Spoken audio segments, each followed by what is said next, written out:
વંદે માતરમ, ભારત માતા કી જય। આજે 2025ના વર્ષની અંદર સમગ્ર ગુજરાતની અંદર શાળા પ્રવેશ મહોત્સવ ઉજવાઈ રહ્યો છે, પણ વાસ્તવમાં ખરેખર વાત કંઈક અલગ છે। ગુજરાતની અંદર ભાજપ સરકારે છેલ્લા ઘણા વર્ષથી શિક્ષણના નામે હાટડા ખોલ્યા હોય, શિક્ષણના બેફામ વેપાર કરતી સંસ્થાઓને આગળ કર્યા છે।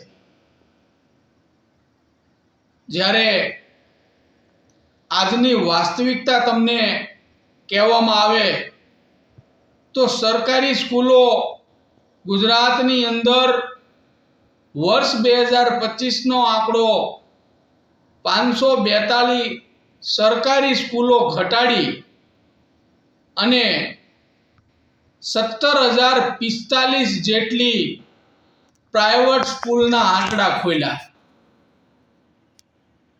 એ જ રીતે સરકારી સ્કૂલમાં 5300 કરતાં વધારે શિક્ષકોની જગ્યા ખાલી। સરકારી સ્કૂલોની અંદર 1,30,000 વિદ્યાર્થીઓ ઘટ્યા અને પ્રાઇવેટ સ્કૂલની અંદર 1,27,000 વિદ્યાર્થીઓ વધ્યા।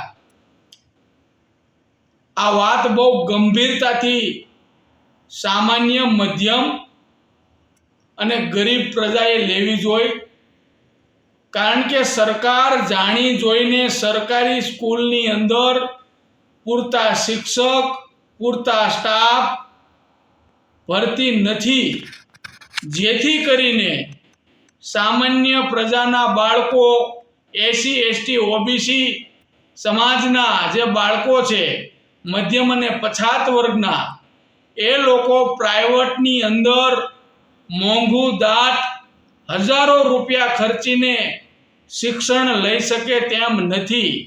આથી દરેક નાગરિકોએ, દરેક લોકોએ આની અંદર બહુ ગંભીરતાથી આ મુદ્દાને લેવો જોઈએ કે ભાજપ સરકાર જાણી જોઈને સરકારી સ્કૂલોને બંધ કરવા માગે છે। છેલ્લા ઘણા વર્ષોથી 6,000 કરતાં વધારે સ્કૂલો બંધ કરી। આજનો આંકડો આ દિવ્ય ભાસ્કરના ફ્રન્ટ પેજનો આંકડો છે કે આ લોકોએ 542 જેટલી સરકારી સ્કૂલો બંધ કરી અને એની સામે ગુજરાતની અંદર 1,745 પ્રાઇવેટ સ્કૂલને મંજૂરી આપી। એનો સીધો મતલબ છે કે ગુજરાતની પ્રજા, સામાન્ય પ્રજા, ભોળી પ્રજા, ગરીબ પ્રજાના બાળકો શિક્ષણથી વંચિત રાખવા માટેનું મોટું કારસ્તાન છે, જેથી કરીને તમામ લોકોએ જાગૃત થઈ અને આ અભિયાન ઉપાડવું જોઈએ। કારણ કે જેમ જેમ દરેક ક્ષેત્રની અંદર આ ભાજપ સરકાર પ્રાઇવેટીકરણ કરતા જશે, તેમ તેમ સામાન્ય પ્રજાને ખૂબ મુશ્કેલી પડશે।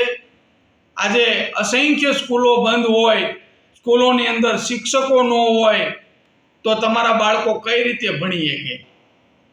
તો આજે ભાજપ સરકાર ગરીબ અને પછાત વર્ગના બાળકોને શિક્ષણથી વંચિત રાખવા માટે કદાચ વર્ષ 2025ની અંદર આ ઉત્સવ મનાવી રહ્યા છે, પરંતુ વાસ્તવમાં લોકોએ જાગવું જોઈએ અને એની ખરાઈ કરવી જોઈએ કે સરકારી સ્કૂલની હાલત શું છે, સામાન્ય પ્રજાના બાળકો શિક્ષણ લઈ શકશે?